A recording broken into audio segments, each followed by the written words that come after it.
Iran और Israel में जारी तनाव के बीच मिडल ईस्ट में किसी भी समय एक और भीषण जंग का बिगुल बज सकता है। तेहरान में हमास नेता इस्माइल हानिये की हत्या के बाद इजराइल के ऊपर ईरान के हमले का खतरा सबसे ज़्यादा है।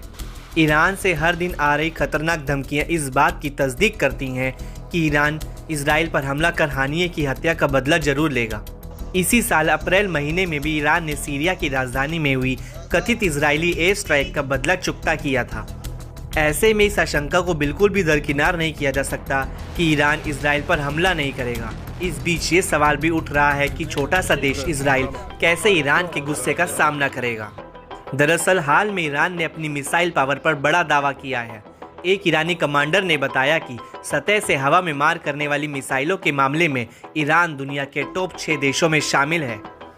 ईरानी कमांडर का ये चौंका देने वाला दावा ऐसे समय आया है जब ईरान और इजराइल के रिश्ते बेहद खराब चल रहे हैं।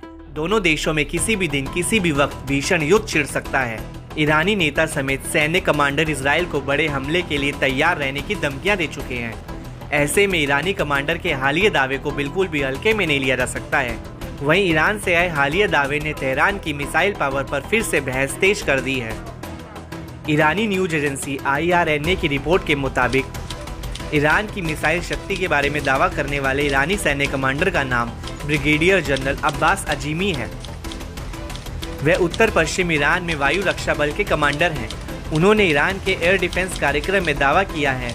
हालांकि कमांडर ने ईरान की सतह से हवा में मार करने वाली मिसाइलों की रेंज फिलहाल नहीं बताई है, मगर इस बात पर खासा फोकस किया कि उनकी रेंज ने ईरान को दुनिया के शीर्ष 6 देशों में शामिल कर दिया है। कमांडर ने यह भी कहा कि युद्ध और शांति की स्थिति की परवाह किए बिना ईरान की वायु रक्षा हमेशा अलर्ट पर रहती है। बता दें कि ईरान ने पिछले कई सालों में अपने एयर डिफेंस को काफ़ी मजबूत किया है। ईरानी ताकत का अंदाजा इस बात से लगाया जा सकता है कि ईरान के दूसरे देशों में भी एयर डिफेंस सिस्टम तैनात हैं। साल 2018 में आई रिपोर्ट के मुताबिक ईरान ने सीरिया में खोरदाद एयर डिफेंस सिस्टम की 3 यूनिट को तैनात किया था। कमांडर ने बताया कि पहले ईरानी सेना का अपने ही देश के सिर्फ 30% आसमान पर ही नियंत्रण था, मगर सेना पूरे देश के आसमान में निगरानी कर रही है। साल 1979 की इस्लामिक क्रांति से पहले ईरान एयर डिफेंस सिस्टम का आयात करता था, मगर क्रांति के बाद ईरान ने अपने घर में ही सिस्टम को बनाकर अपनी ताकत को कई गुना बढ़ा लिया है। ईरान में इस्लामिक क्रांति से पहले एयर डिफेंस सिस्टम की रडार जहां मैच 45 किलोमीटर थी, अब कई गुना बढ़कर 300 किलोमीटर से ज़्यादा तक पहुंच गई है। ईरान की बढ़ती सैन्य ताकत का लोहा अब पूरी दुनिया मानने लगी है। यही वजह है कि मिडल ईस्ट से लेकर अरब देशों में भी ईरान का कद काफ़ी ऊंचा हो गया है।